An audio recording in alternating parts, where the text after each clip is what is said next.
The man who murdered British backpacker Peter Falconio in one of the most notorious criminal cases in Australian history has died.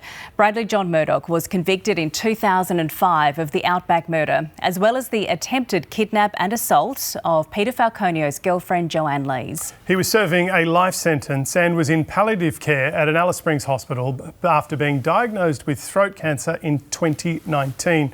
The NT Chief Minister, who we've already heard from this morning, says it is disappointing that the Falconio family is still without closure.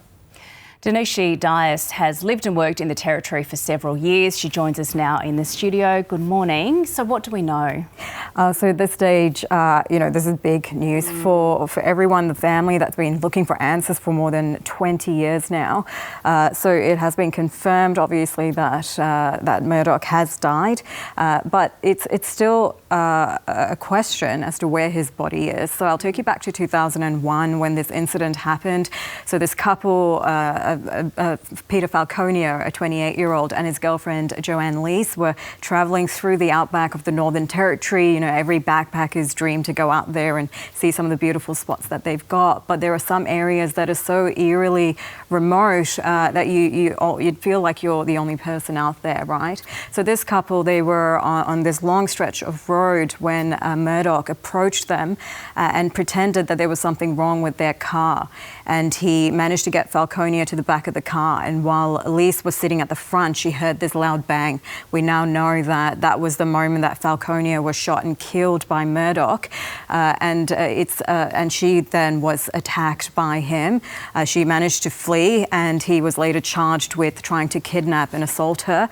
And he was also charged with the murder of Falconio. So, fast forward to today, that man has spent all of that time in prison and he didn't really share anything about where Falconio's body is up until this moment. Now, this story was so terrifying.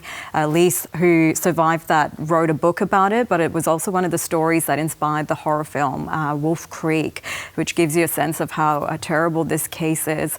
And now with Murdoch out of the picture, it's really up to the public to help put this to rest finally. Police knew this moment was coming, so last month they actually increased the reward money for any information to try and find him.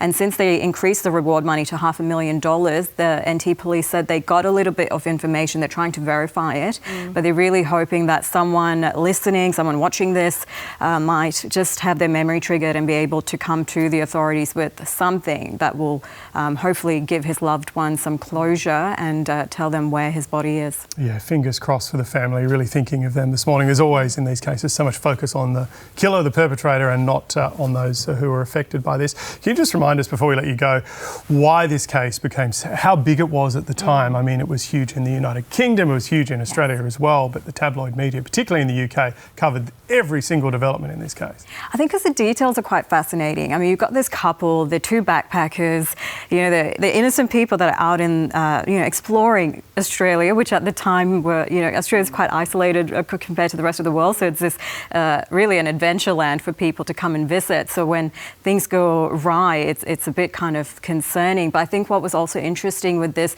was sadly Joanne Lees attracted the wrong kind of information, not for her own fault, but people in the, when she kind of came out and was rescued and there were questions about what actually happened and where her partner is, they pointed the finger at Joanne.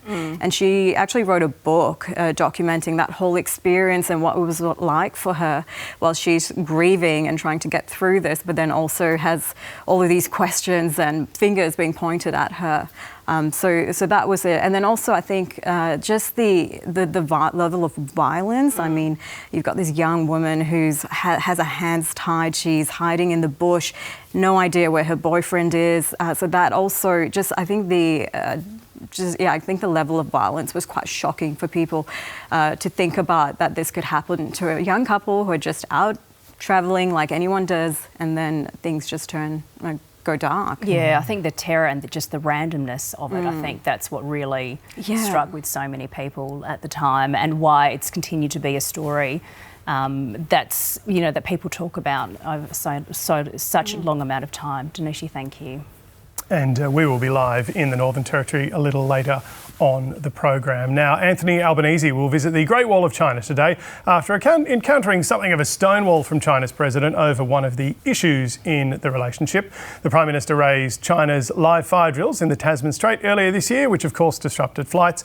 But he says that the meeting with his counterpart Xi Jinping was positive and constructive.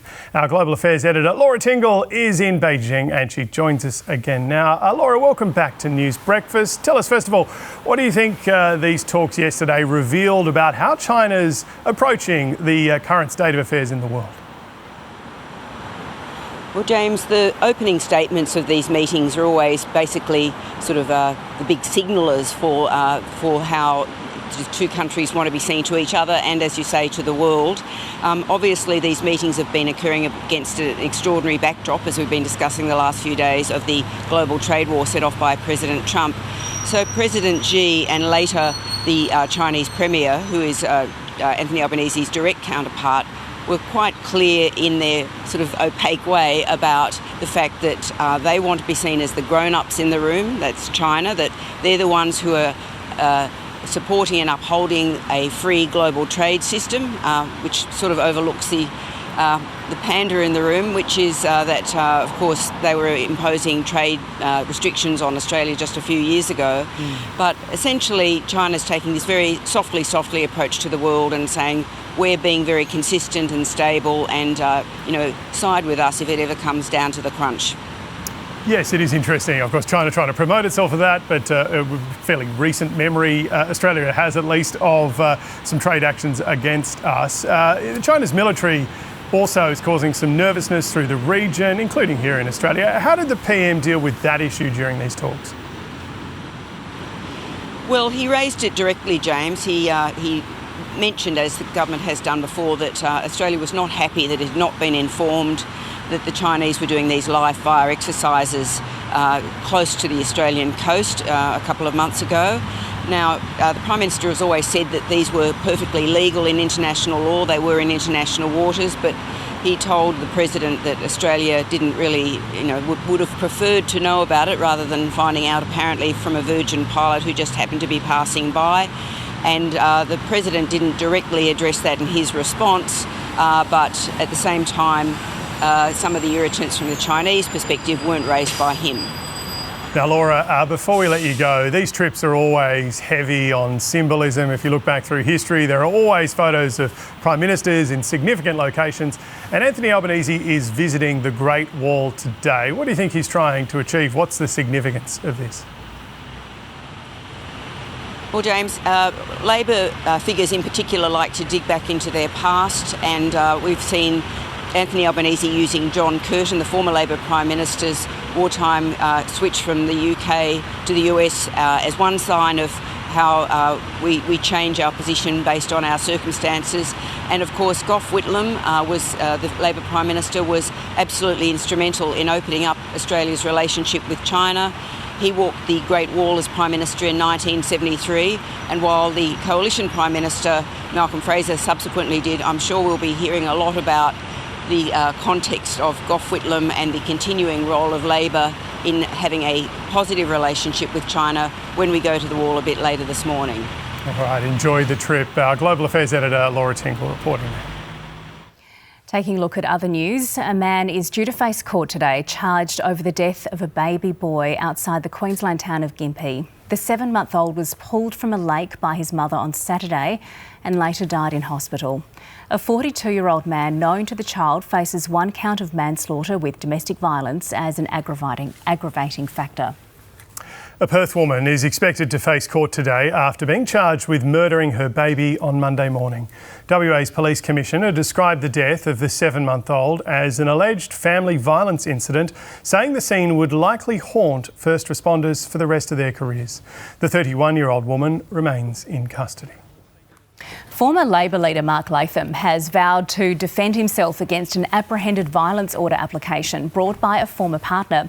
Mr Latham has responded to a report in The Australian that businesswoman Natalie Matthews has accused the New South Wales Independent MP of a sustained pattern of abuse, claims which he denies. The matter, which does not involve criminal charges, will be mentioned in the New South Wales local court later this month. The only televised leaders' debate of the Tasmanian election will take place tonight as polls continue to point to a very, very tight race between the two major parties.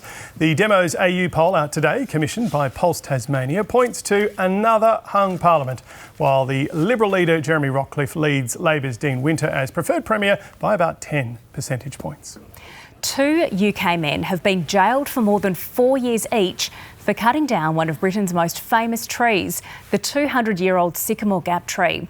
Daniel Graham and Adam Carruthers felled the tree in September 2023.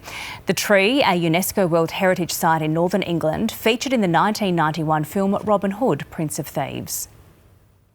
You filmed the whole event. You took photos of the stump and chainsaw in the boot of the Range Rover.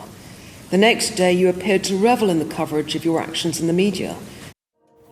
This year's Emmy Award nominations are out, with Australian actor Cate Blanchett receiving a nod for her work in Disclaimer. It is the second time the two-time Oscar winner has received a nomination for the category Outstanding Lead Actress in a Limited or Anthology Series or Movie. The second season of dystopian workplace drama Severance leads this year's Emmy Award nominations, though, with 27, goodness me, including for the top prize of Best Drama.